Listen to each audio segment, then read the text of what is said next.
Situated halfway in between Orlando and Miami, in the middle of the state, is Sebring, Florida.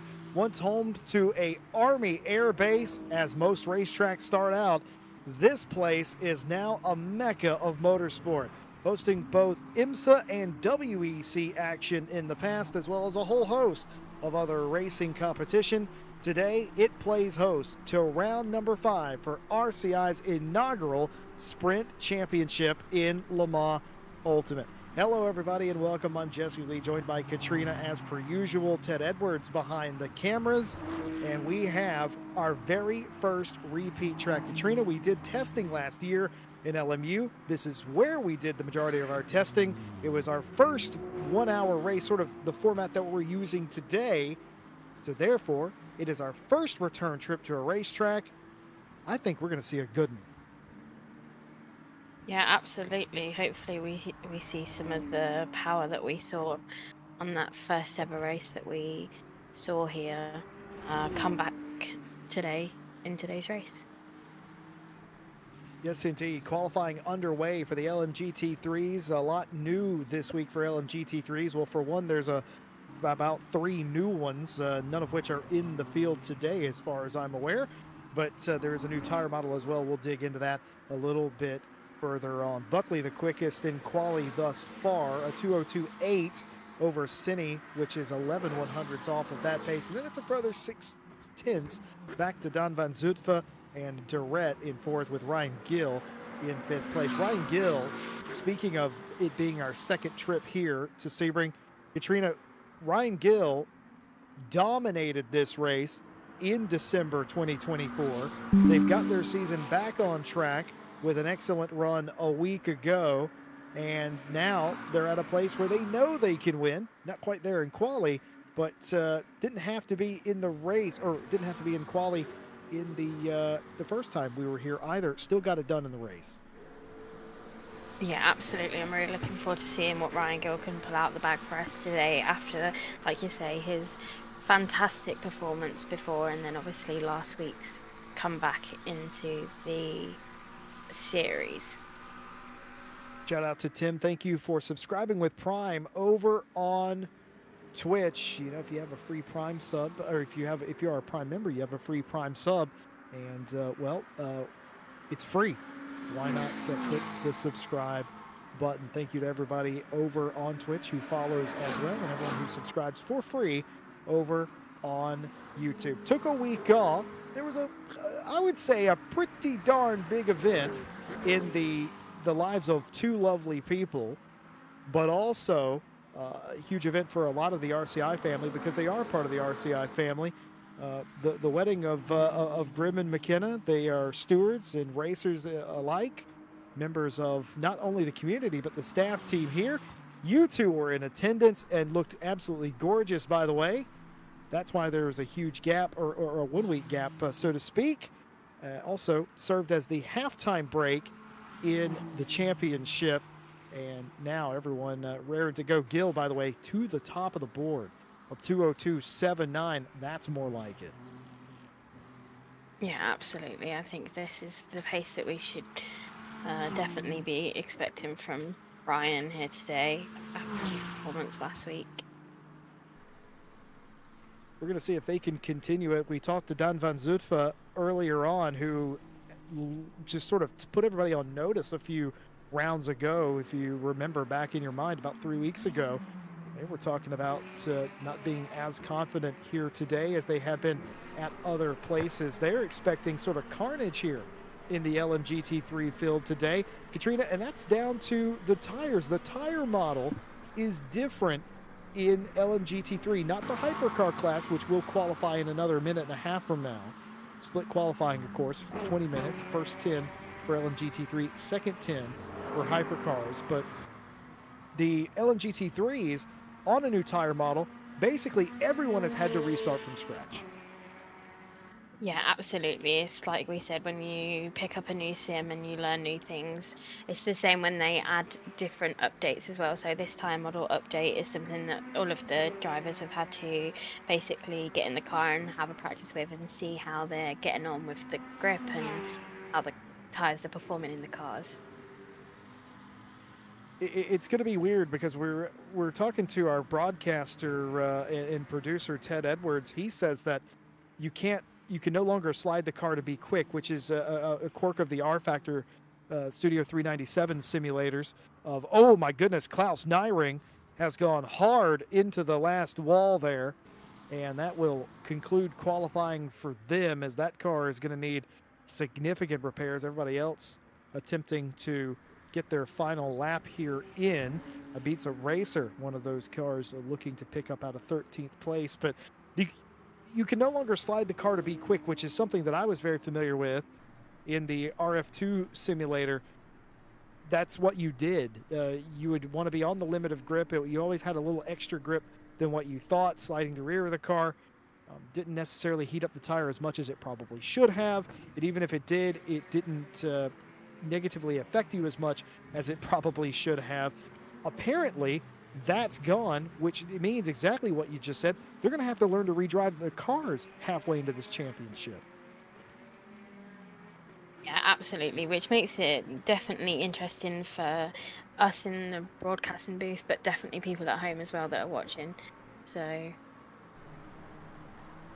looking like Gill, Buckley, and Cini, the top three. Van Zutphen and Verstappen round out the top five. Klaus Nyring, Durrett, Watts, Kerrigan, Beckett, Villamas, Ibiza, Racer, and Lawson, the 13 qualifiers thus far. Piero Cini's on a lap here, set the quickest of all. Sector 2 was down quite mightily in sector number 1. If they can put it together for a really good third sector, though, they could stand to gain a position or two, could even potentially go to pole. They keep it nice and tidy off of the final corner.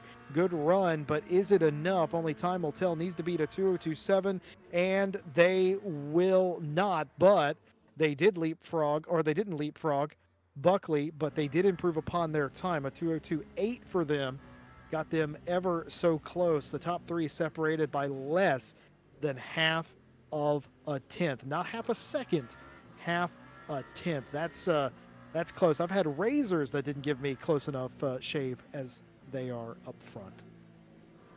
yeah, absolutely. And even though he didn't gain any positions, it'll do great for his mindset, knowing that going into the first, couple of laps, how quick he was and how much he can contend to be up in them starting position.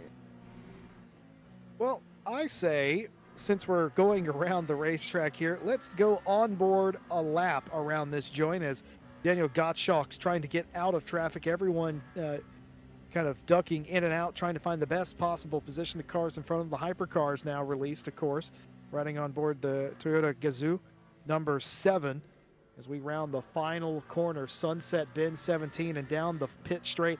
Very bumpy corner, one of the most unhospitable corners in all of motorsport, and it's just one of those where you gotta experience yourself to fully understand it. Down into turn 1 around this 3.6 mile course. That's 5.8 kilometers for all you Europeans.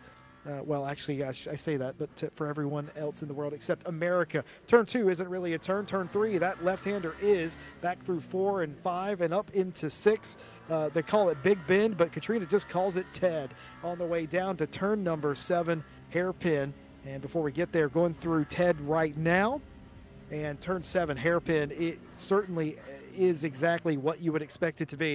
It is a very tight, flat, and difficult hairpin, easy to spin up the tires. In fact, you could see the lights on the dashboard lighting up at the limit of adhesion and traction through Fangio, 8 and 9 up to 10. And soon enough, we'll be into Collier. But for now, 10, that tight right-hander. And in these cars, this is flat out through here, except whenever you get a little bit too tight to the corner and down into turn 12 and 13. This is called Tower down the back straight, one of the two back straights here into turn 14 Bishop, which is technically a double apex. It doesn't look like it is, but it is indeed. Turn 15 now, the right-hander that sets up the final couple of corners. This is where you can't get too cute. You overrun track limits, you're going to find yourself in a lot of trouble through turn 16 Le Mans, and now down the back straight, or technically the pitch straight if you are the WEC. They do not use the IMSA lane here. Daniel Gottschalk backing off of that lap and will distance himself to make another run through Sunset again. That's a lap around Sebring, 3.6 miles around. Becker was on pole, but then a car got it, then Peter Roche, and now Barnabas Faiskus now up in front with Kapslar going to the top. Adam Kapslar for AF Corsa back where we expect him. Sirich up there too in the Penske number 6. Yeah, absolutely. Kapslar looking to hold on to the pole position, holding on to the title. Currently in first in the standings, so we'll be very happy to be setting a nice pace of 1:46s. While the hypercars continue to circulate around, looking at the chats, and Malcolm over on YouTube says he missed my voice. You may be the only person in human history to say something like that, but I missed you guys more. I can guarantee that. Just nice to be back in the old office again. I would appreciate it if Ted stopped leaving old food out, but beyond that, Kapslar still the quickest with Kierton in second place now. A couple of Penske Porsches in the top 3 there. A couple of number 6s, that is. 6/10 off is Kierton from Kapslar, and then another 4/10 back to Sirich. Makes a full round second. They're pretty far apart right now, Katrina, but they won't stay like that for long. No, absolutely. Just getting the tyres warmed up, getting into the flow of the quali laps, and then I expect to see all of them just becoming a little bit closer. Well, hopefully they don't get close enough to, what does Ted say, cuddle? You don't want to cuddle in this situation. Sounds lovely. You don't want to do it out there on the racetrack. Well, they're getting close here, and there's a good reason for that. Trying to use some of the draft here could be advantageous. You get in that wash, though, in the corners, it's going to be a little bit of a problem, but hopefully you're just the right distance away that you don't end up in one of those cuddle piles. We saw that in the WEC here several years ago at the end of the race after a safety car. Absolute chaos in this exact section of the racetrack we're in right now, and saw a little bit of that in our sort of tune-up race in December, preseason, if you will. There was a pretty large kerfuffle in that very corner. Kierton's getting closer, less than 3/10 off of Kapslar. Still holds the quickest lap thus far as qualifying. Getting close to ending here, a 46.774, the mark to beat. Here is Billy Octane looking to get up inside the top 10. Was massively off in sector 1, but set a personal best in sector number 2. Clawed some of that back for sure. Is looking to continue to pick up here in sector number 3. Katrina, I don't know if you've ever driven Sebring, but I'll tell you this. It doesn't look that bad, but my God, does it feel horrible coming through Sunset. I can only imagine how bumpy it is. The car just doesn't do what you want it to do. Turn 1's bad enough because you get sent off into the dirt right there, but Billy Octane did improve, by the way. Gained 1 spot because of it, a 46.77 for the mark to beat, but they were several seconds off of that pace, but still good enough to improve a position for the moment. Zeno Van Driesch picks up a 48.5 for Van Driesch, sets them in 11th place. All green on that lap, so they set their personal best in every sector there. Gottschalk went to, I thought they went to pole. They haven't gone to pole. They did go to pole and were immediately bested by Adam Kapslar again, a 45.744. Yeah, absolutely. We saw him just take it and then obviously just have it taken away.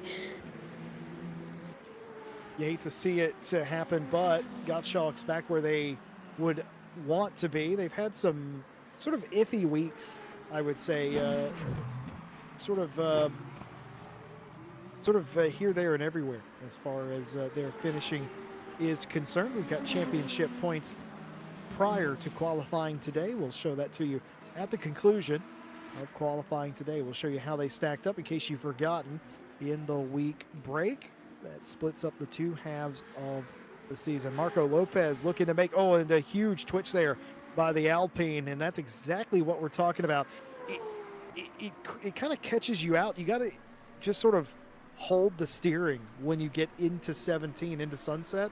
You just sort of hold it, because if you try to correct one way or another, it doesn't matter what car you're in, it could potentially send you around. Lopez circulating in 20th place there. 21 hypercars in the field today, 13 LMGT3. Started off with 2 splits. The splits have merged, and there's a car looked like a Toyota off of turn 16 that was stationary on the racetrack, and that will hinder everyone else's laps shortly. Daniel attempting to improve, set their personal best first sector, but had a marginal middle sector. Would need to pick up quite a lot here to get something out of this, and does not. Yeah, absolutely. As we ride on board with David Pittick, who's currently in fourth. David Pettick, AF Corsa car, again, same story, set their personal best first sector, had an average pedestrian middle sector, but made up for it in the third sector, sets a personal best 46.8. That'll take them up to third, still 1.1 off of Adam Kapslar, who has just thrown a huge curveball with that lap. Nobody able to keep up with him. Louis Kierton will improve as well. Could have been even better had their third sector been better, but neither makes no difference. Settles into fourth place. Also 1.1 seconds off the ultimate pace. Adam Kapslar waltzing here through qualifying, it looks like. Oh, and here's a huge slide. Lopez almost did that a lap ago in Sunset. Was able to save it. This time, unlucky. Yeah, absolutely. And it just goes to show how much it's just pushed the car a little bit too far and you're in the wall here at Sebring. It can happen on a lot of corners. You're pushing through 17 because you can lose a ton of time. Other places, you kind of more tiptoe through. But 17 is a place you just feel like as a driver you push it, and the car is hopping through 17. I believe in years past, Zeno's going to come through, does not improve. They sort of threatened to smooth out 17, and I do believe it was drivers that said, don't do that, you'll ruin it. Which is funny because what they mean to say is you'd ruin it by making it better and safer. But that is the nature of racing. Drivers do want a challenge, and they don't make them very much more challenging than turn 17 Sunset here at Sebring. No improvement there. Jensen Akar will come across, and they will abandon their lap as qualifying all but over here. Kapslar showing them how it's done. A 45.744, good enough for pole position here today. And what a brilliant display of dominance that was. Very close in LMGT3, the exact opposite in Hypercar class. Well, results of qualifying confirmed. Kapslar, Gottschalk on the front row. Pettick, Louis Kierton, your next row, row number 2. Van Driesch, Facekiss in third row. Octane got up to 7th, snuck in there. Michel Rodriguez shares that row with him. Marco Badowski and Sirik make up your 5th row and your top 10. Everybody relatively close except Adam out in front. Outside the top 10, it's Fonzo, Roach, Martins, Becker, Ucker, Guizma, Phil Malter, Schoburn, Whittle, that's Richard Whittle, and Lopez. And I do believe Kevin Boss is hiding on a third page. Indeed, indeed. The Dutch driver joining us. You can check him out at Crashneck, all one word, over on Twitch as well. Let him know we said hello.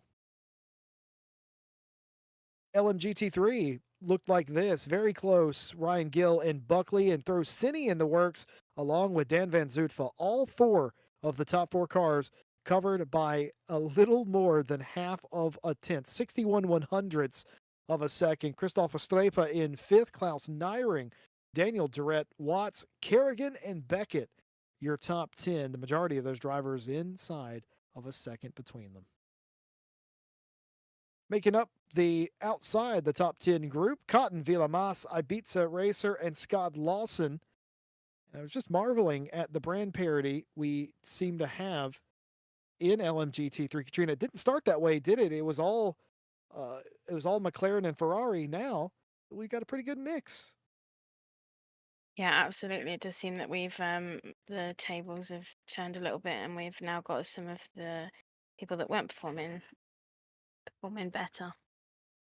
Oh, how the turntables turn. Adam Kapslar leading the championship halfway into the series. A couple of first places and a couple of second places not too shabby for the Ferrari 499P driver. Sees them out in front of David Pettick, who has a sort of a, if it wouldn't have been for the bad round number 2, would have been definitely closer. But 150 for Capslar, 116 for Pettick.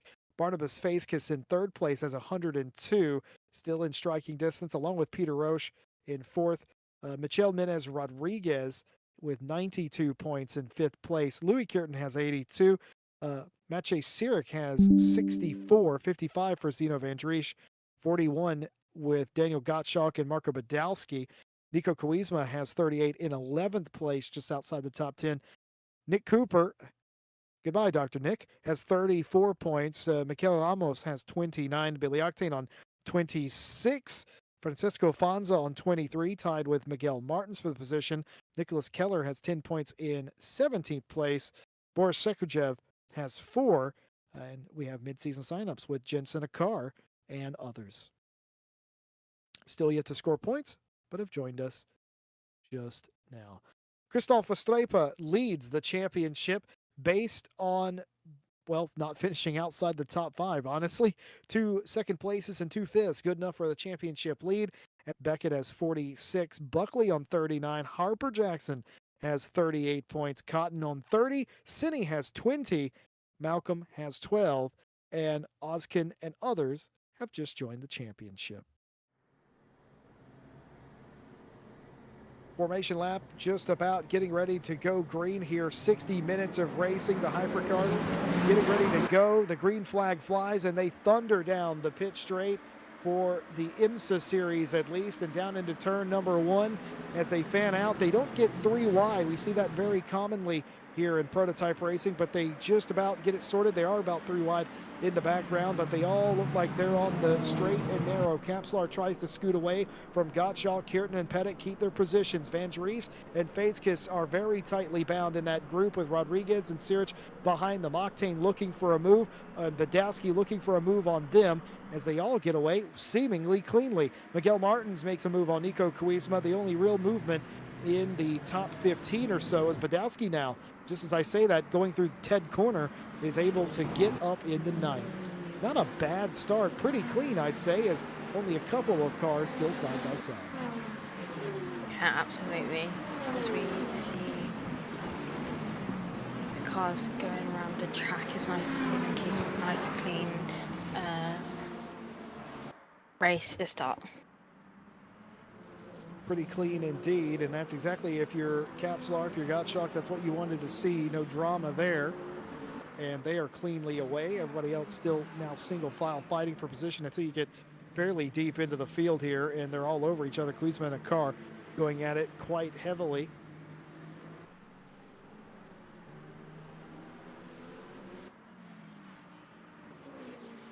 Gottschalk losing a little bit of ground, but still keeping within contact enough of Capslar. Remember, it was a 1 second gap in qualifying, and qualifying different than the race trim, of course, but even still, Capslar just seems to have this place figured out. The real fight here is for 4th place. Pettick and Van Driesch quite close together. Everybody else sort of spread out in the top category at the moment.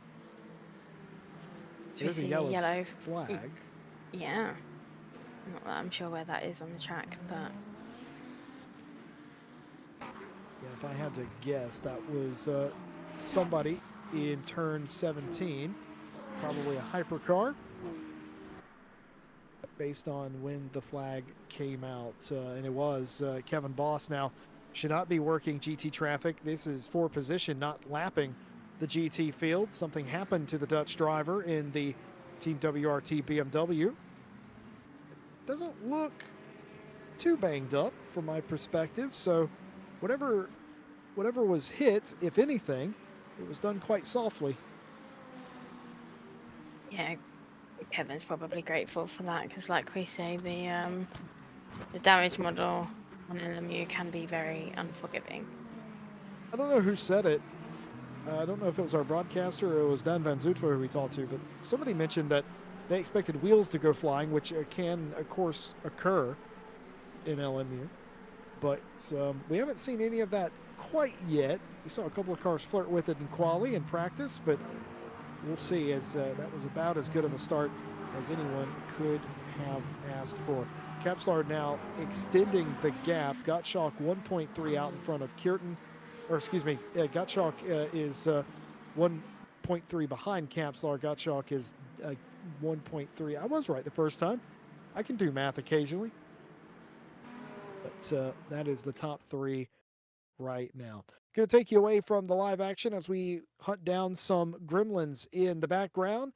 No better time to thank our partners for their continued partnership with us. AK Esports, for more on how they can help you with your esports hosting solutions, go to akesports.it.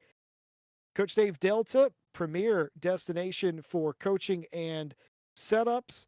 They've got LMU setups. More than a handful of our drivers today are using Coach Dave Academy setups for LMU. They'd swear by them. And a couple of wins this season in this very series ran with Coach Dave setups. Coach Dave Delta, Coach Dave Academy. Check out the link in the description. Green Man Gaming is your one stop shop for discounted video games. Check out what's on offer there, and including discounts on pre-orders as well. Check them out, greenmangaming.com. Moser Racing, direct drive hardware, quality hardware that doesn't break the budget or the bank. Full systems all the way down to just the base rims. Check it out, moserracing.com. IMB Racewear, get yourself some gloves, protect yourself from the wheel and the wheel from you. Nobody wants blisters, all right? Nobody wants to mess up their Alcantara either. IMB Racewear, custom printed gloves. More on RCI specific gloves in the future, perhaps, maybe.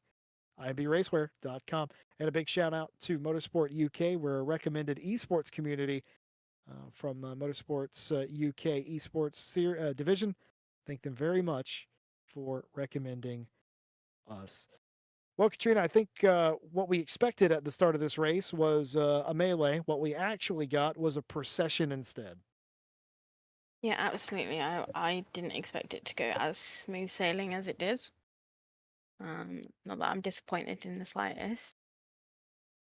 No, of course not. We don't want to see a melee, but you sort of expect it. But no, fortunately, most were able to get away unscathed. They even stayed too wide for the majority of the opening lap, and all but it appears Kevin Boss, they were able to get away with it more or less, and even he was able to get away with it as that car did not appear damaged that much or even at all. It could have just been a simple spin. The yellow will be displayed in that sector.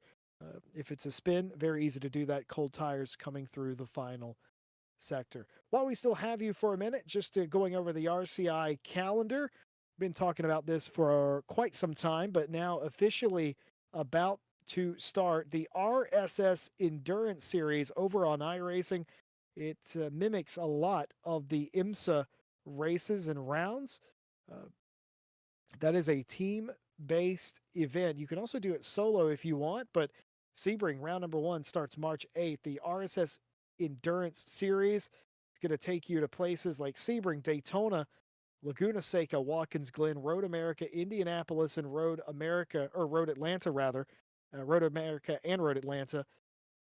6-hour races, there's 4-hour races, there's 2-minute 40-hour races, there's a 5-hour race, which I can't recall, Katrina. I don't know if you're any different. I can't recall an endurance race ever being 5 hours. That's such an odd length of time, but we're going to do it. Road Atlanta, 5 hours. Yeah, I don't think I've ever, off the top of my brain, which is very small sometimes, remember anybody doing a 5-hour endurance. Well, I like what they've done. They've done random. I'm sure it isn't random. I'm sure Tom Bryan has not made random time. I'm sure there's a method to the madness. I'm not intelligent enough to understand it, which is why I'm behind the microphone and not the one doing the spreadsheets. But um, 6 hours at Sebring. It's going to be 4 hours at Daytona International, obviously the road course. 2.4 hours at Laguna Seca, and that's the typical IMSA length of time is 2 hours 40 minutes. And the Watkins Glen's a 6-hour race. 6 hours of the Glen, if you will. Road America, 2 hours, 40-minute race. Indianapolis is a 3-hour race. You end up at Road Atlanta, where Petit Le Mans is held every year. That's going to be a 5-hour race for us. You can enter it with a team. You can enter it by yourself. And just checking up the signups, yeah, it's filling up really nicely. Got a nice mix of GT machinery and hypercar or Daytona prototype hypercar cars in that field. So that's the RSS Endurance Series that starts not this Saturday, but next Saturday, 6 hours. We're going to bring it to you live here on RCI TV. Sign up. And oh, by the way, you can win actual money, bunts, wonga, cash, dosh, money for winning those races as well. Bet you that got somebody's attention. Well, we come back to live images and a dramatic exit for Kapslar, who looks to have had some sort of connection issue here, and that's taken them completely out of this race. Yeah, which is an absolute shame. Maybe he also had gremlins. We have seen that throughout this entire series, teething problems, of course, and I think that has taken our leader, our pole sitter, by quite some margin out of the race. That has given Daniel Gottschalk the lead by some margin, 4 seconds over Kierton. Pettick in third now. Van Driesche and Facekiss your top 5.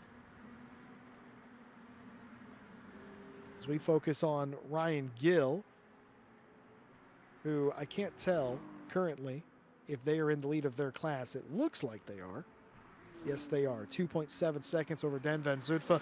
They've both matriculated up just a little bit. Cine in third place, with Verstappen gaining a spot.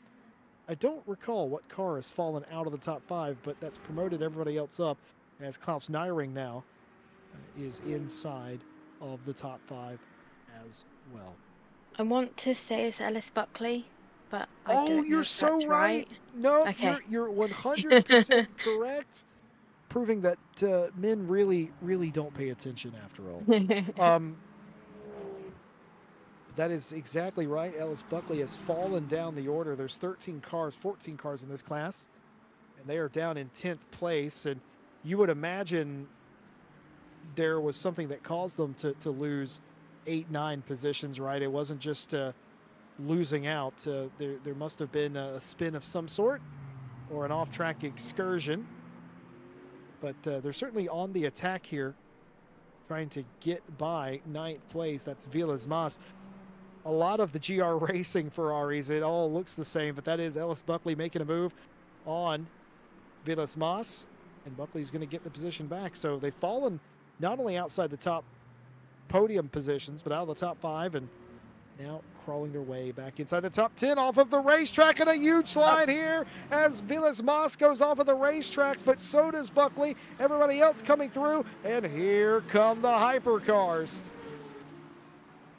Yeah, absolutely. We were just saying about how it's, you can lose places in one corner like that. That's the absolute epitome of just, both of them. One went wide, one went spinning.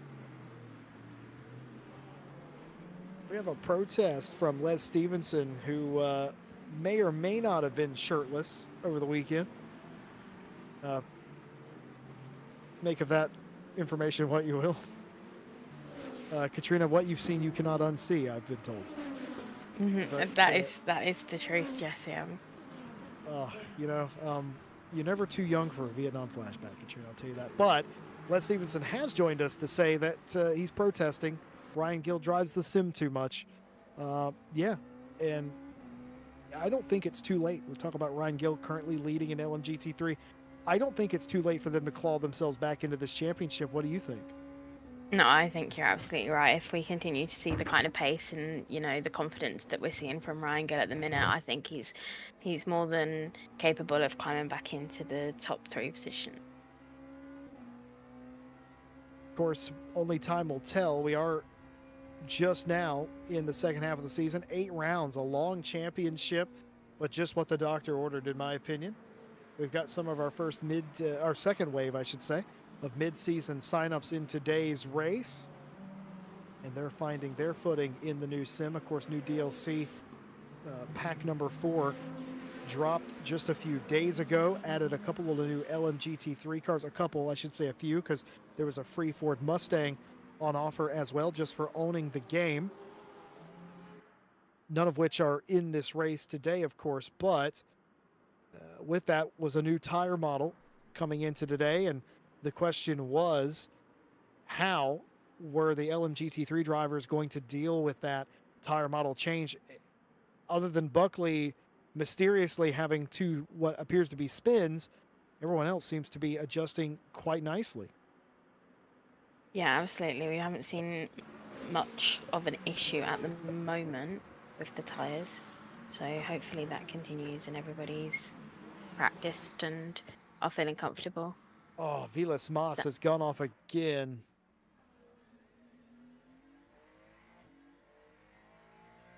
Same place, too. 2 laps in a row. This one appeared to be more significant. The entire front of that car is disheveled.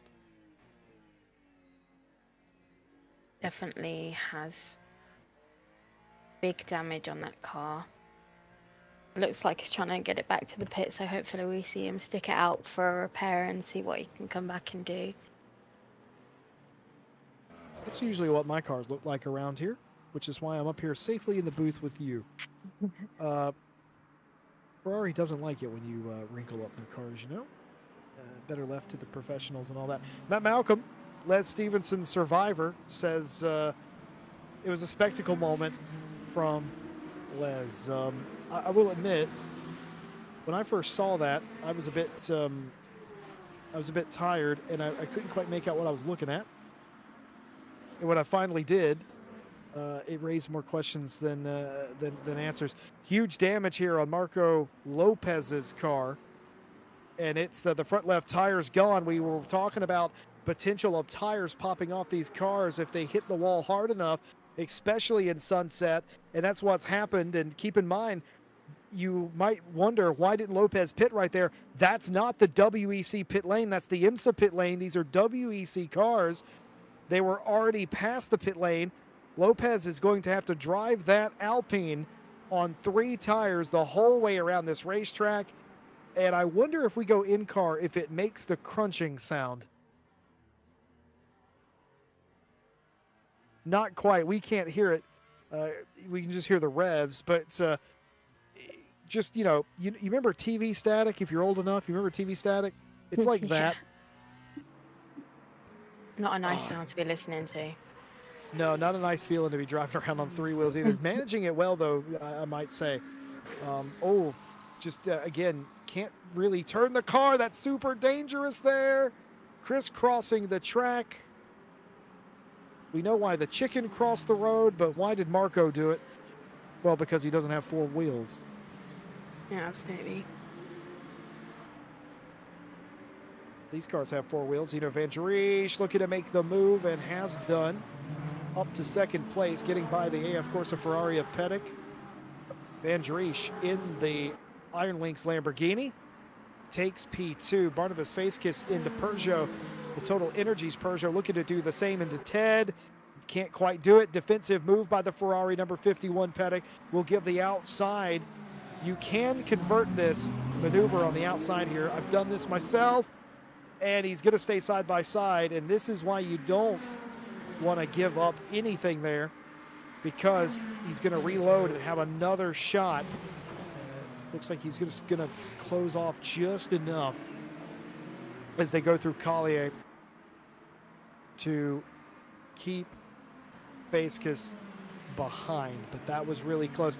If he would have stayed, if he was able to go wider there, he could have stayed side by side. He could have forced Pettick into a bad move, but no, discretion and all that, proving the better part of valor indeed. Gottschalk has a 14-second lead on this fight. Van Dries and Pettick with Facekiss in tow. Marco Lopez continuing to try and get back, and well, there's your problem. I wonder if we saw Curtin have an issue, because weren't they up in like second or third position, and now Well- they've dropped all the way down to Well, we didn't 8. see them have an issue, but you're right. Louis Kierton was inside the top 5 for sure. They're down to 8th. Billy Octane's all the way up to 6th place.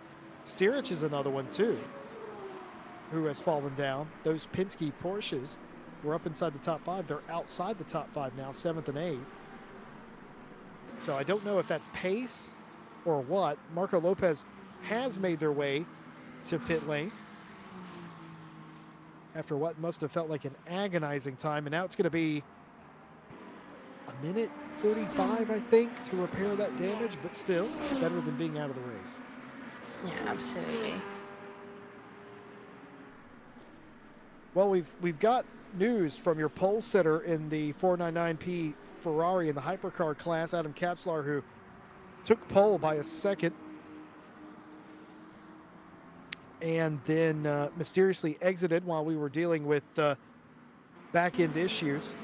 Suddenly dropped FPS, no feedback, and the force feedback reset did not work. They had to retire that Ferrari from the pole and the lead of the race. I think that's just about the worst way to go out. When it's nobody's fault, when there's nothing you could have possibly done. A lot of times drivers, you sit there and you think, well, if I did this, this wouldn't have happened. You can't plan for a mechanical failure like that, Katrina. There's literally nothing he could have done. Yeah, absolutely. I think that you're right. That is one of the worst ways to go. You never want to be having to give up your race like that, but unfortunately there is nothing that you can do, and you kind of just have to, it's fate has decided this result for you. Well, that's going to change the championship, I can tell you that much. Definitely gives the others a chance to try and compete for that #1 spot. Oh my goodness, Ibiza Racer and Cotton, I think, did they have contact, or was Racer just coming through after Cotton had already made a mistake? Looks like Cotton had just made a mistake and Racer was just making their way through, trying to not be suspicious. And they weren't on this occasion. Cotton just driving off the racetrack. Car doesn't look worse for wear. Just looks like they went off the racetrack and were able to stop it there. Piero Cini.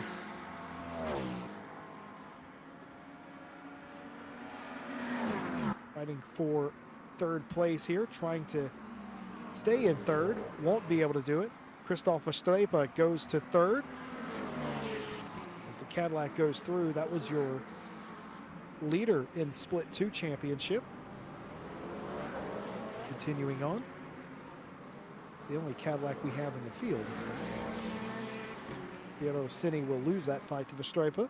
Verstappen clearly with more pace. The McLarens qualified all over the place, but now they're doing what we've expected, what we've seen out of them. Through half of the season, they're trending up to the front of the field. Yeah, absolutely. Verstappen will be just very happy to continue to, do what he's done most of this series so far, and just not really go for the win, but go for the positions and the points in those positions.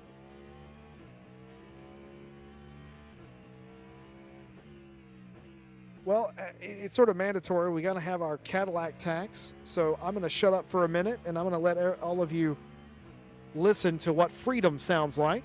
We'll be right back.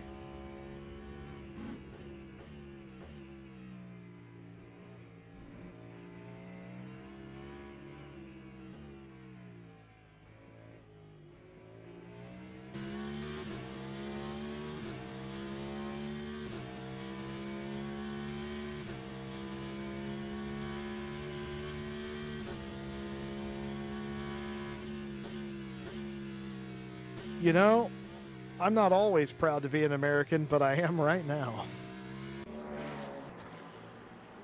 That's understandable, to be honest.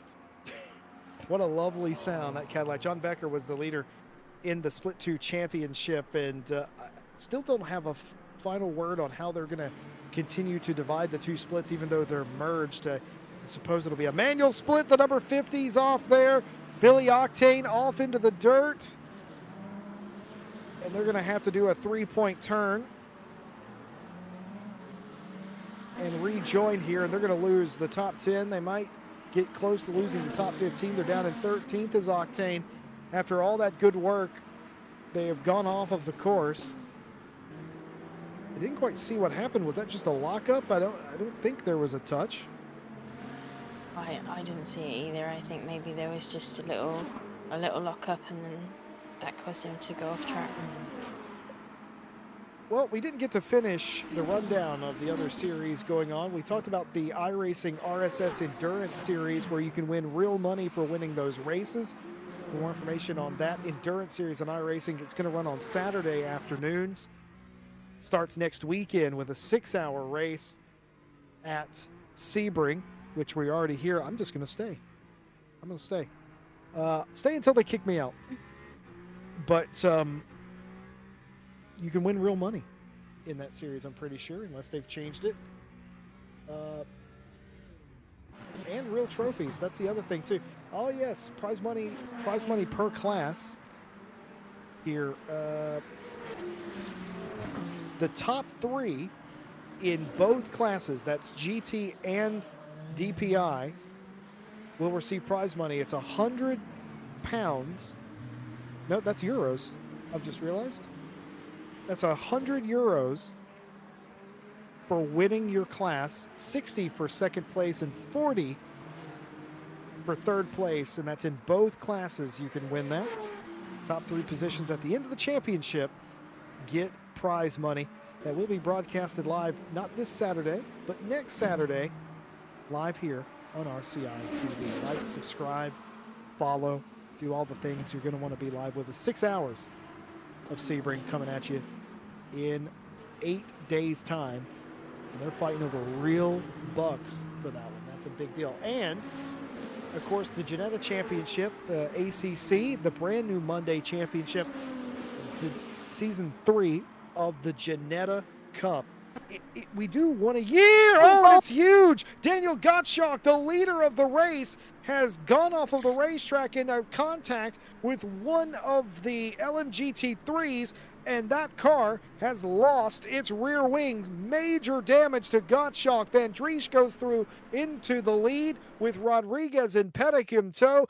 Gottschalk is going to go back. Oh, it's got to... Now, what on earth happened here? Oh, into the back of one of the Ferraris at LMGT3. And I think it gets tagged by a Hypercar here. No, it gets tagged by a McLaren. Oh, which McLaren would that have been? Is it Daniel? No, is it Daniel Durrett? It is Daniel Durrett. Daniel Durrett into him, which in turn went into Klaus Nyring.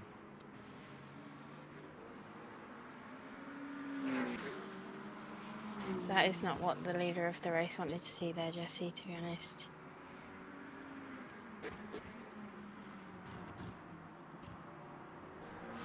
Huge championship implications here. Klaus Nyring has significant damage on that car. Daniel Gottschalk has taken the number 7 Toyota Gazoo car to the garage. Kevin Boss has brought the WRT BMW into pit lane for a second time, as it's all kicked off here in the direct middle, and I've still not been able to do my promo. Speaking of Kevin Boss, for his series, Daniel Durrett's brought their car into the pit lane for repairs. The good news is that this could still count for their mandatory stop. It's not mandatory because we say it is. It's mandatory because of the virtual energy limitations of the car. But going back to Kevin Boss, he's an event manager here at RCI when he's not racing on the track, and he heads up Mondays here in 2025. Ginetta Cup Season 3. We do one Ginetta Cup a year, and it always catches me by surprise, but it is that time again. That starts this Monday. John Dalton on the call with that one with our new commentator, Justin Black. Ash Bibby is going to be on the cameras for that series. It's going to be a lot of fun. Still time to sign up for that, of course. RaceRCI.com. And sign up for Ginetta Fun. They are going to Brands, Hungaroring, Alton Park, Zandvoort, Snetterton, and Imola. 60-minute races, all Ginetta GT4s.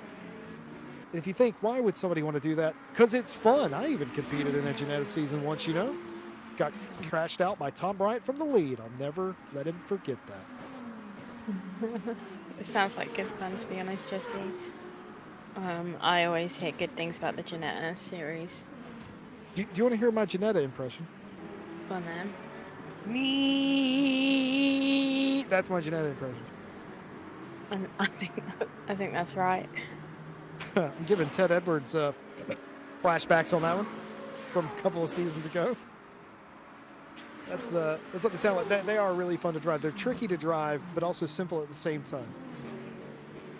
He's doing it again. Ted Edwards is in the Monday Champ. You can crash into RCI's Ted Edwards if you sign up to the Monday Ginetta Cup. Starts this Monday, broadcast live on RCI TV. RaceRCI.com. Get all the information, join the Discord, and join the race. The roster quite packed for that already, but still room. Over 30 cars signed up for that. ACC action on Mondays. Of course, we'll be back live next Friday for more LMU Sprint Series action. We'll leave the United States and go to Spa-Francorchamps, where the weather always cooperates. Night Owl wraps up this weekend as well. Excuse me, Night Owl Season 20 wraps up this weekend at Watkins Glen for what could potentially be the final ACC Night Owl race. Dun, dun, dun. Be there, be square. Sign up now and say that you were in the last ACC Night Owl race, as it got really close there with the Alpine. But they just about loaded up in time and kept it going the right direction. Peter Roche trying to get by Maciej Sirik and has done their best as they work traffic to stay as close as they possibly could to them, almost to their detriment, but they were able to get it. And oh my goodness, have they? Could they? Is the graphic functioning? Is it working? I'm losing my mind, Katrina. It looks like it's working. I feel like this is a good sign, Jesse. I just saw it move. I think I might have blinked. I don't know. I think it went down a bar. I'm not sure, but this is very exciting. I'm losing my mind. I'm like that that coyote from that old Disney film where he's oogling the girl and he's slapping the table and whistling and everything, which is inappropriate. I wouldn't do that, but I will do it for an NRG bar. I'm amazed. I think it may be working. We have been tricked into believing it's worked before, but it may actually be functioning. What is NRG? Well, it's a virtual energy system, and it adds power to the car. Simple rules in WEC. Every team has a predetermined, every manufacturer has a predetermined amount of virtual energy that they have. You cannot let it go to zero unless you get a penalty, and you also are down many horsepowers. So you don't want to do that on any account. You have to pit to refill it back up. It's not as if there is no electrical energy left in the car. It's merely an allotment you can have per sort of time, we'll say per stint, to keep it simple. No car, whether that be an LMGT3, which also has a virtual energy system, or a Hypercar, can make it 60 minutes on one sort of charge, we'll call it. But it looks like, is the bar working, or is it just stuck there? I know when we saw the previous graphic, it said that everyone was right around 40%, 38%, and that does appear to be where the bar is. But we'll have to see. We'll check back later. To be continued. Dave Beckett into the pit lane, pitting out of the top 10 for Team WRT. As we've seen more mid-race pit stops than we've seen normally. It's a mad dash at the very last moment. Pretty decent mix, I'd say, of cars that have come in. Ibiza Racer's been in, Cotton's been in, and Beckett's been in. Those cars, as far as I know, have not been involved in any drama today. Durette, Villamos has, as we saw with the leader. So for the second time today, though, Katrina, the leader, Van Driesch, are you kidding me? On accident with Van Driesch, the Lamborghini, the Iron Lynx Lamborghini, has no rear wing. It's cosplaying as a Gen 1 Peugeot, which, by the way, is now in the lead. And do you know what I was just going to say before Ted ruined it? I was going to say, for the second time today, the leader in Hypercars had issues. I was talking about Gottschalk, but for the third time today, the leader in Hypercar has had an issue. This time it was the Iron Lynx Lamborghini of Van Driesch, and it's the same place, wouldn't you know, getting over the curb, bottoming out, not quite centered on the steering, takes a huge ride, and shoots themselves into one of the corners of the tire bale, which then ricochets them back out on the racetrack. The rear wing gone, the car parked in the garage for Zeno Van Driesch. For the third time today, the Hypercar leader out of the race. The Total Energies Peugeot, Barnabas Fazekiss leading this race. I'm not gonna lie, Jesse. If that was me, I think I'd let someone overtake me and take first, because that just seems a little bit cursed today. What you want to do, and I agree with you, Katrina, what you want to do, and this is a great strategy. You should do Ted's strategies from now on. I like this. You should let Rodriguez through, not tell him why, and then pass him on the last lap. That's what I'm saying. That's what I'm saying. That is the correct strategy. Because whatever's happening... Oh, you got to be kidding me. Another Hypercar.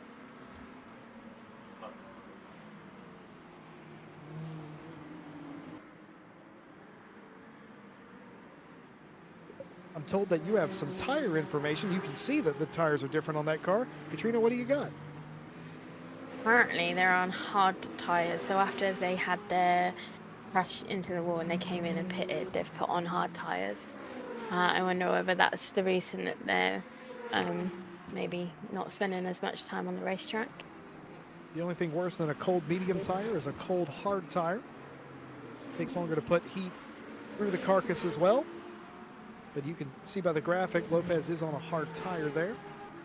And you can also see just by looking at the car, the sidewalls they have red flashes on them, indicating the harder compound. The mediums only have the yellow flashes on them. So there you go. And it was a contributing factor. I wouldn't bet against it, that's for sure. All right, can we bring up the energy graph now and see if it's under 25% for Barnabas Fazekiss, our leader? Folks, if you've just joined us, this is the first race you've seen, and you're wondering why we can't. Oh my gosh. Oh my God, it works! My God. It works! The bar works! We've been talking about this for, it feels like forever. 4 or 5 months we've wanted that bar to work. They've told us time and time again, yes, it's going to work. We'll implement it at some point, and they've done it this week. I am so happy that we had the week break. They had the update, and while the Hypercars didn't get a tire update, we've, in the broadcast booth, got a graphical update, and it works for the LMGT3s as well, because Cotton, as we just documented, is one of the cars from LMGT3 that has come down pit lane, and they have the majority of their energy remaining. Oh my goodness. We have, Katrina, we have technology. I know, how exciting. Oh, it is. I do know today is the last day of February. We're heading into March, but it feels like Christmas. It does. It's very exciting, and it will be easier for us to now tell, where they're at and how much they've got left, and we're on board, which is like... Oh my goodness. Matt Malcolm, by the way, in our chat said the 499P Hypercar has the best sound. Yes, but it doesn't sound like Freedom, does it? And that is the problem. Malcolm also commenting, I believe Matt Malcolm's going to be in the Jetta series as well. Just hoping for an incident-free series, considering how the last one went for Matt Malcolm. Matt Malcolm was basically a pincushion, and he just seemed to have all of the bad luck in that previous series. So good luck to you. Hello to Martin Lawrence joining us as well.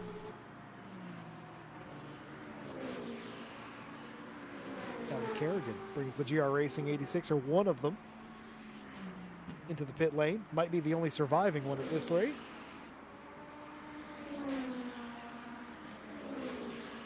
Interesting to see, like you said, about them coming in for their pit earlier this week, this round.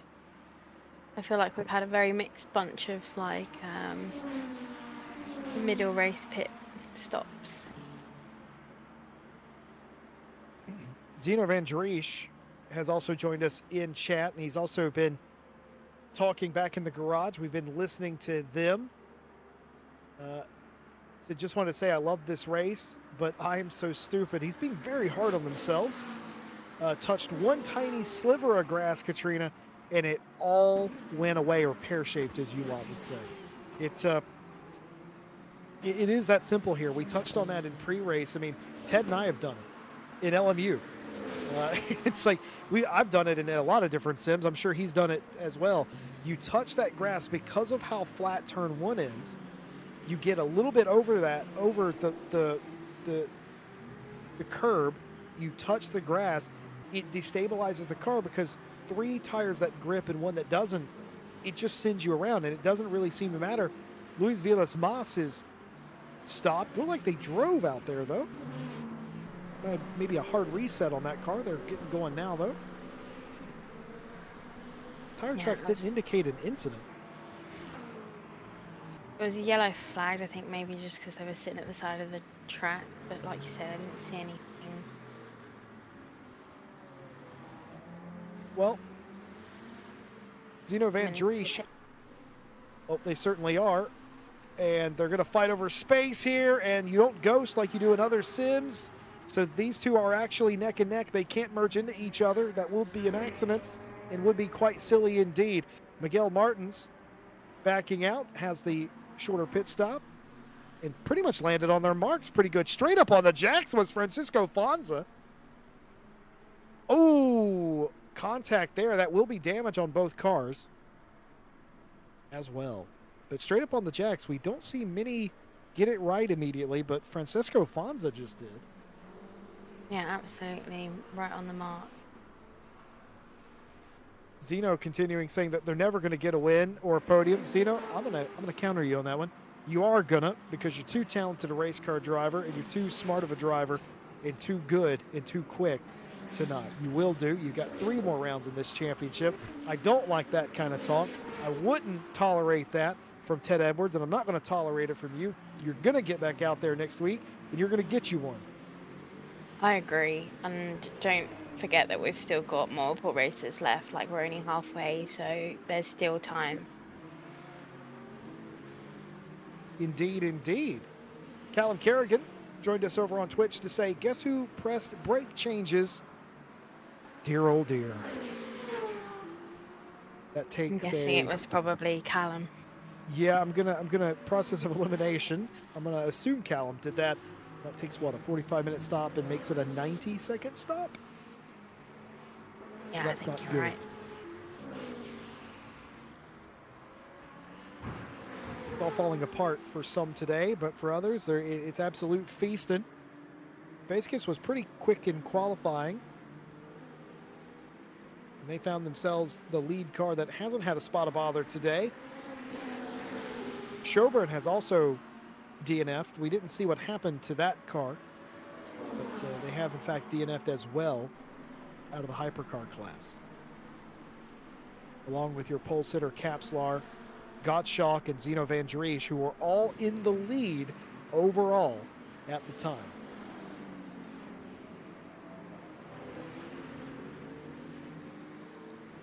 Yeah, absolutely. As we see a fight now for 5th position.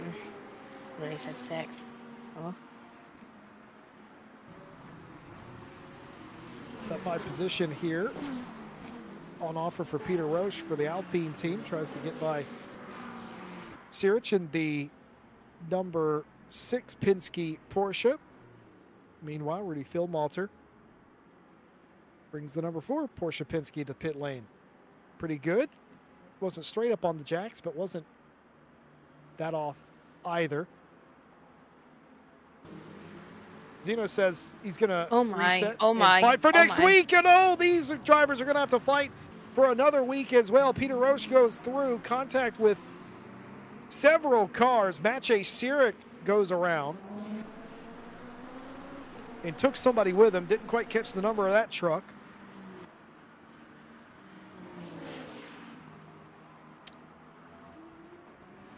But you got to say, for the way that this race started, very calm, collected, no real major incidents.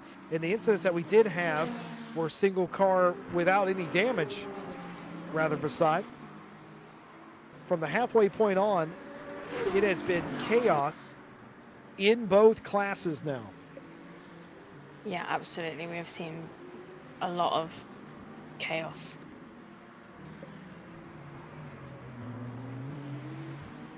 This is definitely one of those races where we're going to go off air tonight.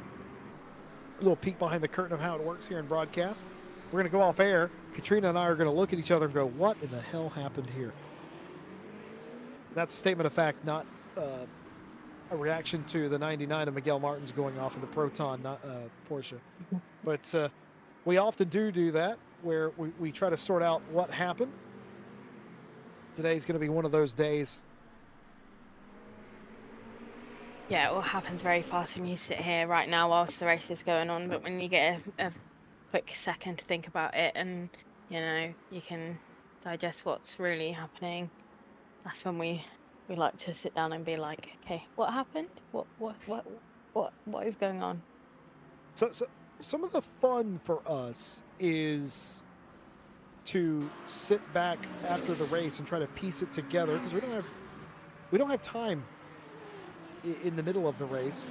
We have to piece it together, and it's fun to do a little detective work, try to figure out exactly what happened. Our broadcaster Ted Edwards does a little bit of it, certainly helps us with that, has the replays, and we go through it and we try to bring you that information in the next week. Callum Kerrigan back down pit lane. Might he have been one that got a piece of the Maciej Sirek incident, and that's what's led them back down pit lane? Could have been similar paint scheme on the car that was contacted, unknown. What I can tell you is Ryan Gill took the lead early.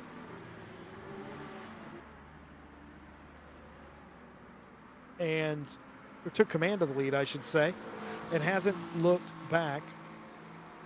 Dan Van Zutphen comfortably in P2 is now pitted out of that position in the 95 McLaren, but Ryan Gill's number 31 BMW clearly out in front. Tom Watts in P2, or as I refer to him on Monday nights, yes, chef. It's a joke that only the stewards get. I refer to our head stewards, I should say, as chef, and I am merely a sous chef. NRG, or virtual energy, for Tom Watts. He's got 2 bars. That's less than 10%. Yeah, absolutely. He'll be thinking about how long he'll need to then before he comes in, and whilst fighting, you have to be careful and making sure that you don't run out. Got a certainly has a fight on their hands right now for P2. Klaus Nyring trying to take that spot away in the spirit of the race. Ferrari. But the Inception McLaren defending pretty decently. Goes wide up here. And that could invite a pass to be made. Looking down the inside, it will do. Can they get done before they get to Bishop? Yes, they can. Klaus Nyring up to P2. Tom Watts down to 3rd. Not quite giving up as they go through 14. Would be ill-advised, though, to make a move there. Starting to pull away now is Klaus Nyring. All of this little consequence to Ryan Ironlord Gill. His 2nd and 3rd will come down pit lane. Ryan Gill has yet to make their stop. It's, I believe, Buckley has made a stop, I'm pretty sure. Or actually, no, they may not have. In fact, Ryan Gill has less than 10% energy left, probably close to 5% energy according to that graph. They will have to pit this time through, which will probably have been the plan all along. Yeah, he's comfortable. He looks comfortable. He feels comfortable. He knows he has a plan, and he's just sticking to it. There is the tail of the tape. Everybody, barring Ryan Gill, has pitted. Buckley came in now. Oh, Lawson also has yet to pit. But they will all certainly have to be in shortly. It is possible that Lawson in the middle of this field hasn't used as much energy. John Becker into the pit lane. To the attention of the team. Down and gone released. Clean release. And, well, he's not the only one getting a release right now. No, they can't hear what we can hear, Jesse, can they? Listen, you have to sleep with him. I can turn the mic off. So who really is the winner here? Me, I think.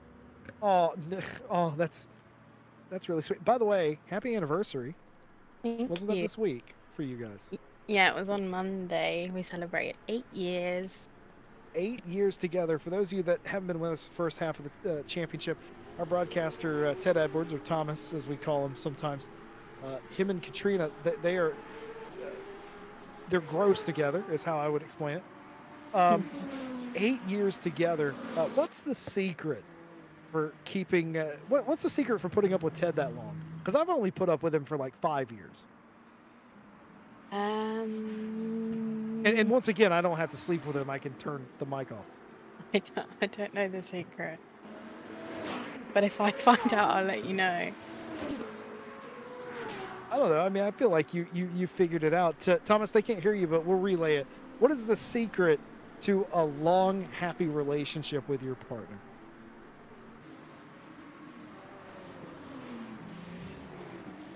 Treat her nicely and say, yes, dear. Oh, my they're goodness, not saying and they're yes, dear here. Is that the 31 of Ryan Gill? Is that the leader of the LMGT3 field? It is not. It is the other 31. And I almost erupted. That was Dave Beckett, who is inside the top 10 at the time. They're still in 9th currently.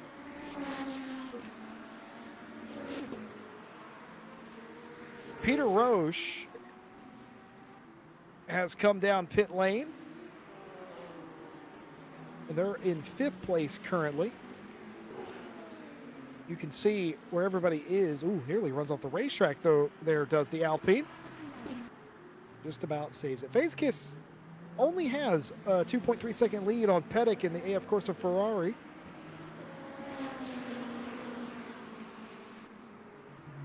Not safe.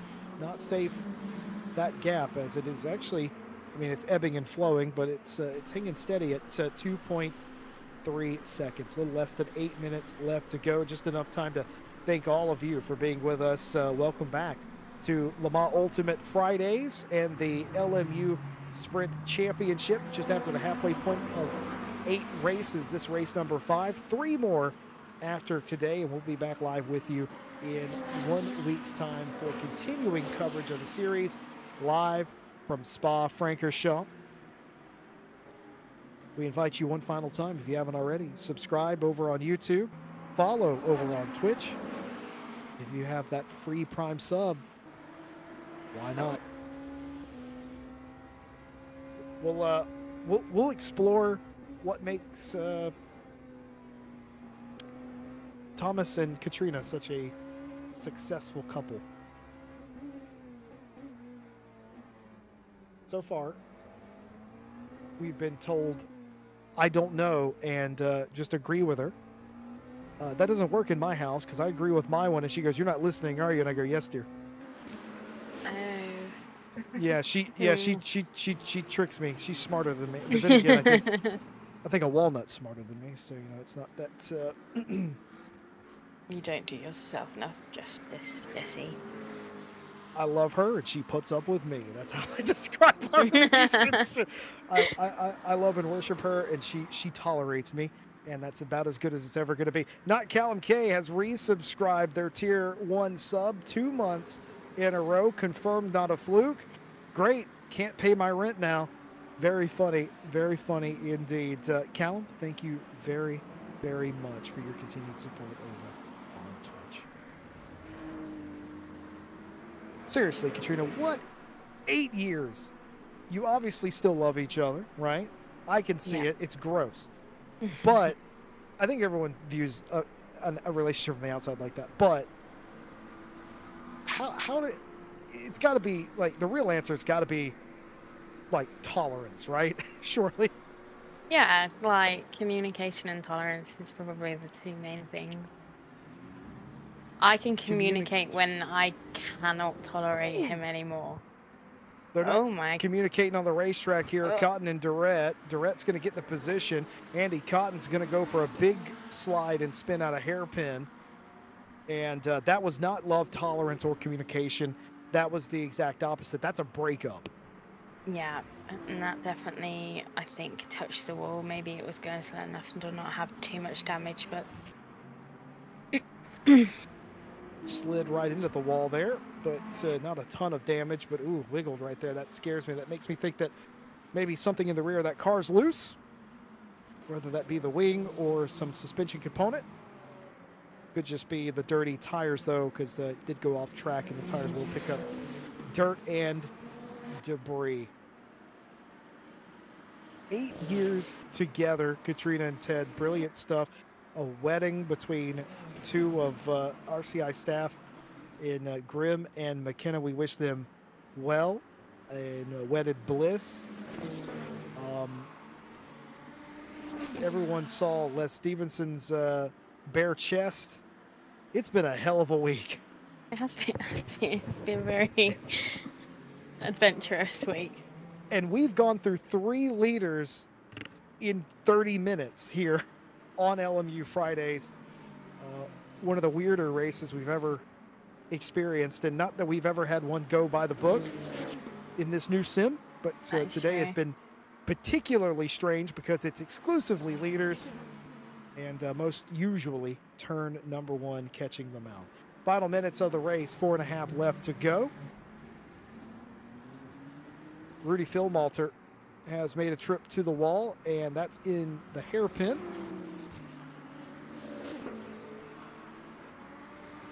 Do we think we're seeing tire fall off? Yeah, I was well said. I was just going to say that. I think we're seeing the tires fall off here.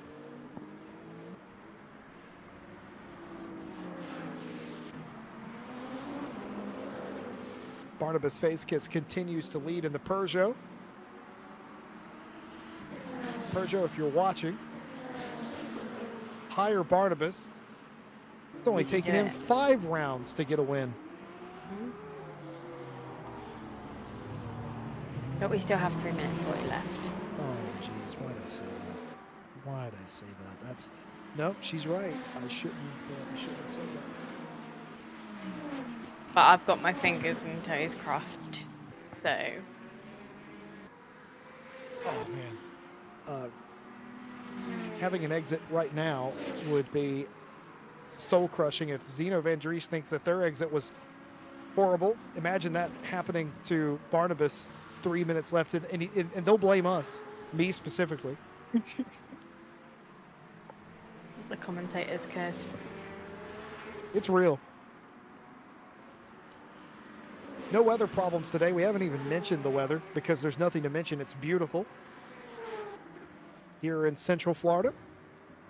Next week, anybody's guess when we visit the Ardennes.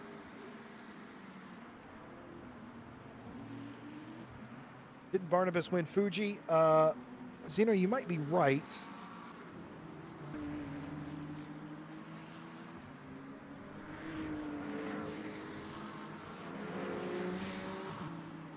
We are currently watching Dan Van Zutphen speeding up behind Ryan Gill. Don't know if they'll have enough time to get close to pass. Definitely worth keeping an eye on. That was real close. I didn't like that. Get me to it. Thomas has just told me in my ear that Barnabas did win Fuji. Yep.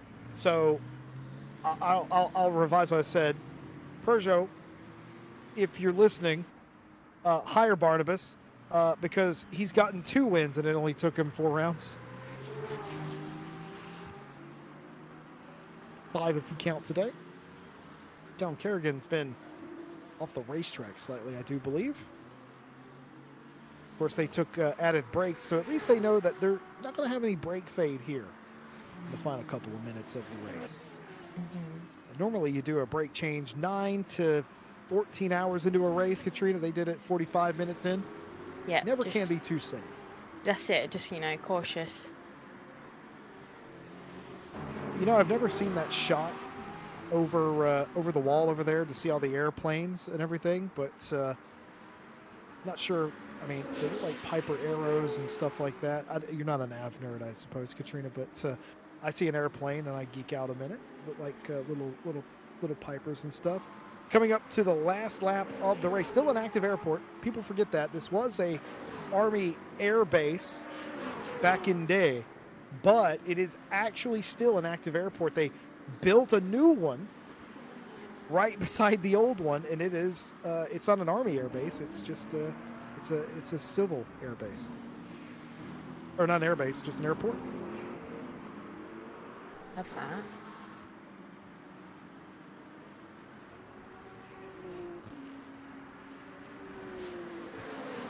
Final lap, Barnabas Fazekis looking to get win number 2, and what will this mean for the championship as Adam Kapslar, who qualified pole, took an early exit after a mechanical issue in their car.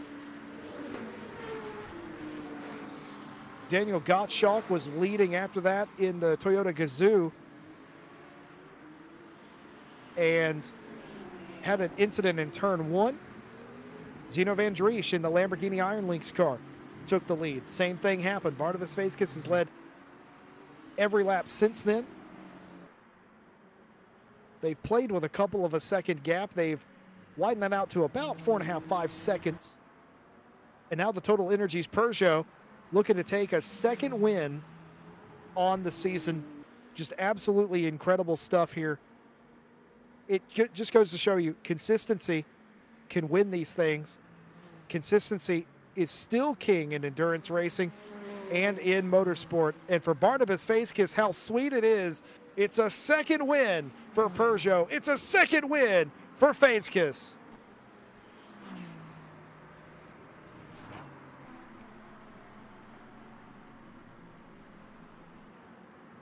David Pettit comes home P2. Michelle Rodriguez will come through. Ryan Gill has had contact, and they've lost the lead. Ryan Gill has lost the lead, coming to get the checkered flag. Dan Van Zutphen's come through. There was contact with another car coming through Sunset. He's going to let him back through. Dan has let Ryan Gill back through. Dan did not want to win that way. Ryan Gill on the pitch straight comes across the line and wins it over Dan Van Zutphen. Christoph Mastrepa in P3. Watts Nyring your top 5. High drama here in the final turn of the final lap. Gill had contact with a prototype, or maybe it was the other way around. Lost the lead. Van Zutphen said, nope, I'm not winning like that. That's not fair. Gives it back to Gill.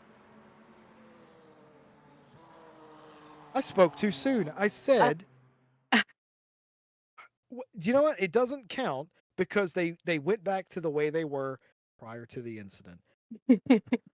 But that was really close to me having to hide my head in shame as I walk out of the box this evening. That got almost too much.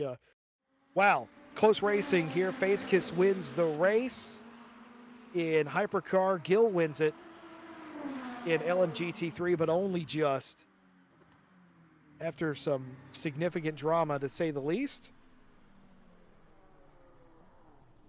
Everyone across the line now. And the race is over. Dan's just parked his car, and we're going to go down and ask him a question. Dan Van Zutphen, you didn't think you had what it took to win today, but you got really close. But tell us what happened on the last lap, particularly in the final turn. So, well, I mean, like I told you, I didn't expect it to win. If I would, it was going to be very, very tight, and it did get very tight. And that last corner, particularly, I think I was a bit. Well, I didn't really was too late on the brakes. I don't know if you guys seen it, but I lost the rear in any case, and I touched Ryan's car. So Okay. I was like, I could go for the win, but it felt a bit dirty. And Ryan, I didn't give Ryan the space at the end of the day, right? So the sportsman thing to do is to just give it back, even though it's a pain. Sportsmanship does come at it first, and yeah, I let him buy, and so Ryan took the win. That's what happened. Yeah, really. Done erring on the side of sportsmanship there. We didn't see immediately what kicked it off. We thought it was inter-category traffic, Yeah. but no, it was a contact between the two It- of you.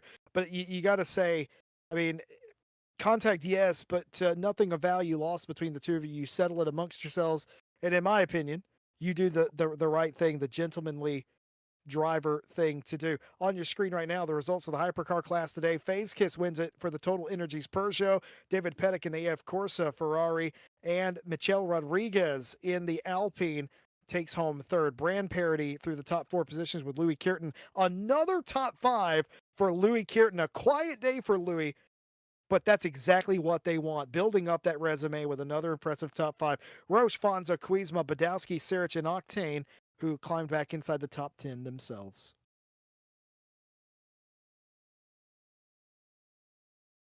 Outside of that, Eckhart, Martins, Becker, Withel, Phil Malter, Boss, Lopez, your finishers in the Hypercar class. Van Driesch, Gottschalk, Schoburn, and Kapslar failed to finish in the Hypercar class. 3 out of the 4 of those cars at the end of the field, bears repeating, led today's race in the Hypercar class, unable to finish. Ryan Gill just about goes wire to wire today and wins it, even if there was drama in the final corner of the last lap. Van Zutphen and Gill have contact. Van Zutphen allows Gill back through. Dan still gets second place. Christoph Estrepa fights his way up through the top five. It seems like every week he does this. Takes home third. Tom Watson fourth. Klaus Neiring finishes fifth. Behind them, Cindy Buckley, Beckett, Racer, Durrett, your top 10. Lawson, Cotton, Kerrigan, your finishers. Villamas, the lone retirement out of the LMGT3 field. Dan, you got there, you got close, maybe you got a little bit too close, but I mean, for somebody that didn't think they had it in them, you almost did today. Yeah, yeah. I mean, shoulda, woulda, coulda, really. What a qualifying session as well. Lost 2 tenths in the first sector. Didn't put it on pole. Could have put it on pole. Didn't. I had a really good start, and the nerves were there because I thought I was going to crash in either the first corner or last corner. I had some gigantic saves. At the end because the tires were just absolutely dead. Surprised by my pace. And, you know, it's like I could see I was a bit faster lap by lap than Ryan. So that does give you confidence. And you're the one who's climbing towards someone. And so maybe Ryan felt a bit of pressure as well. And that gives you confidence. Nice for the lap times. So I didn't expect to win it. Could have win it. Had the pace, definitely. Still fast as McLaren. I'm pretty satisfied. Yeah. There you have it. Dan Van Zutphen gets really close at the end, gives the spot back, very gentlemanly like, and you love to see that. The problem with Dan is everyone probably assumes that he's older than he actually is. Dan's a young guy, and he has the mind of somebody who's been out there doing it for 20 years. But Dan, thanks for talking to us. Thanks for shooting us straight up, and congratulations on another ridiculously strong run. Thank you. Thank you. Second place to first place at LMGT3, Ryan Gill does it again. Ryan, if your last win was you re-announcing that, hey, I'm still in this and exercising the demon, so to speak, that had plagued you for the first 3 races of the season, now it's 2 in a row. You're right back in this. You could be in the hunt for the championship again. Yeah, it's two in a row, but my word was it messy on that final lap, especially in the final corner. Traffic was really, really difficult today. I think Dan can probably sympathise with that as well. Is that there were many moments where the gap between us kind of, shrunk more than it should or extended more than it should have. Many times, but that's kind of just part of multi-class racing. But towards that final corner on the final lap, when I think it was almost full wide at one point with two hypercars and us in the GT3, so it was all a bit crazy. I haven't had a proper chance to go back and look at whatever happened, so I don't know if Dan gave up the place because he felt he needed to, or anything like that. But he had the pace today. All credit to him. I put it on pole, but he definitely had the better race pace. I think he probably conserved his tires a bit more than I did. My tires were cooked, absolutely cooked by the end of that. We're gonna show the replay to the benefit of everybody at home from the helicopter cam.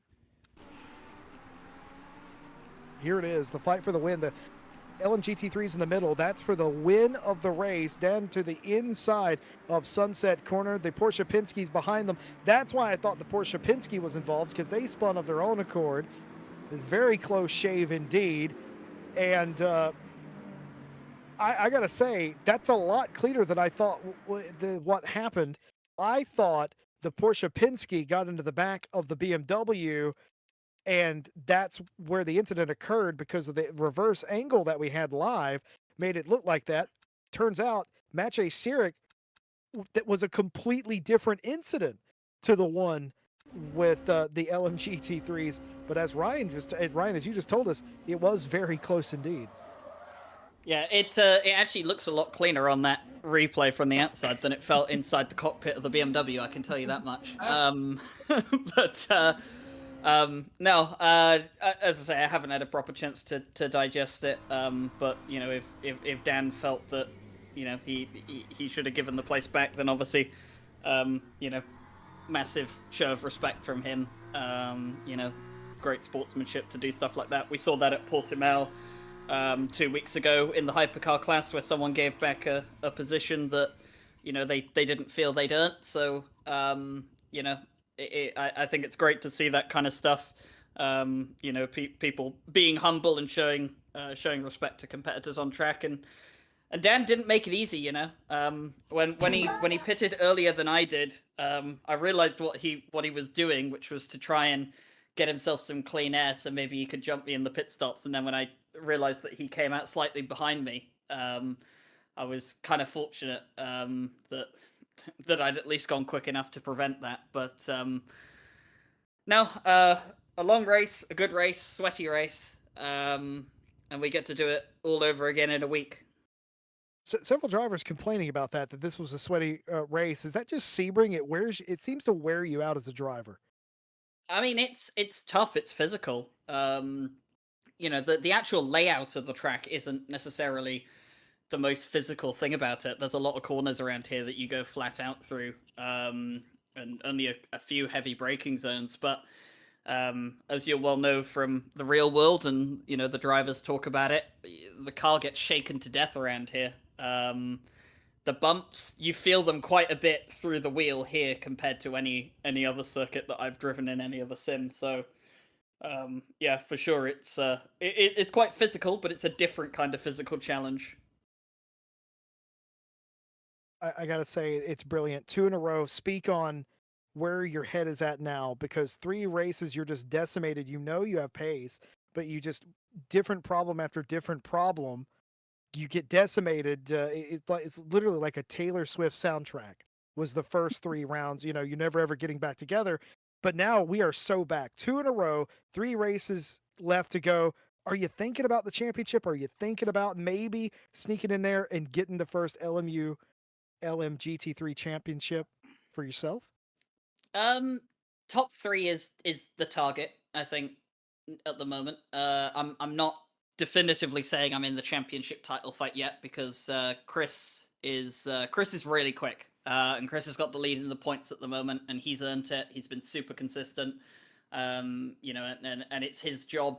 If he can't get a win, then it's his job to mitigate the points loss as much as possible, and he's done a fantastic job of doing that so far, throughout the season. So I think it's going to be really close. New tire model kind of shook things up a bit. A couple of people are probably a bit quicker and a bit slower than they were before the update, and all of us have got one more week to learn it before we go again on another circuit. So I think it's going to be tough. If the qualifying and the racing is going to be as close as it was today at Sebring for the rest of the season, then it's anyone's guess as to who's going to walk away with the title. Well, there you have it. We'll just have to wait and see what happens at Spa in 1 week's time. Ryan Gill, your winner in LMGT3, 2 in a row, looking good, returning to championship form. Congratulations. Well, from Split 1 to the Split 2 championship that's still going on. We talked about John Becker a little bit. Listen to the Cadillac LMDA that championship quite handily indeed. 155 points for them in the Hypercar class over Peter Varga in the Ferrari 499P. Richard Whittle in third place with 90 points. Kevin Boss has 66. Jimmy Reese on 41. Schoburn on 38. Rudy Philmonter has 35.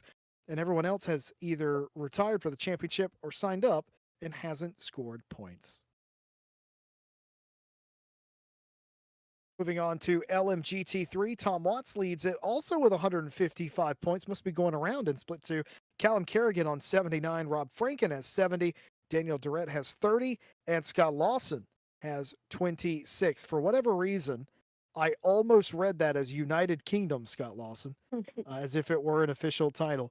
I don't know why the UK is written out, but everything else isn't. I'm sure that's a bug of some kind. Tom Watts in control of the LMGT3 championship in split number 2. Katrina, I'm going to give you an impossible task. Can you summarize what we saw today? Chaos. Good. Yep. Yeah, no, 100%. Chaotic in both classes. Leaders changing hands. The lead changing hands for the leaders in both classes. Dramatic in LMGT3 to the last, but you got to say, absolutely, the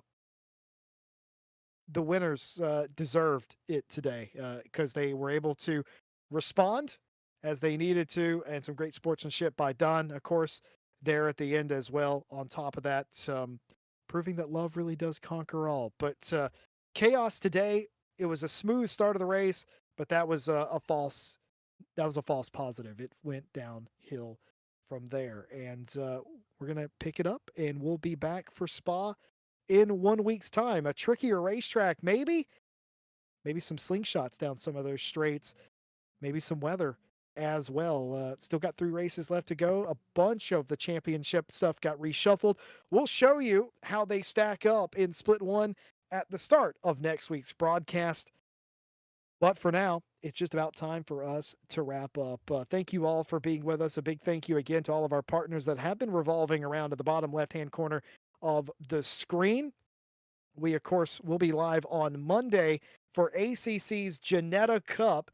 That will be broadcasted live in full. We'll see you next Friday. And in 8 days from now, the start of the RSS Endurance Series on iRacing. Remember, you finish in the top 3 in the championship at the end. You get cash money for doing that, for being in a podium spot at the end of the series. You can sign up for all of those events and more, including Night Owl season finale that happens tomorrow night over at racerci.com. Katrina, final thoughts. What a race today's been. From I think seeing that basically consistency was key today. Keeping a clear mind and clear head on the track, and keeping focus. We saw the outcome that we saw from the racing drivers. Altogether very entertaining.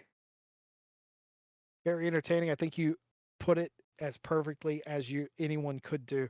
Absolute chaos here at Sebring. If race number 1 was mechanical failures all over the place back in December, where we had our test race here, today was a lot of hard racing, and we kind of like that. But at the same time, close quarters racing here often leads to destruction, and it certainly did today. We ran through 3 leaders in Hypercar, and at the end ended up swapping the lead back and forth in LMG T3. What does Sebring have left in store? Well, who knows? We'll see you next time.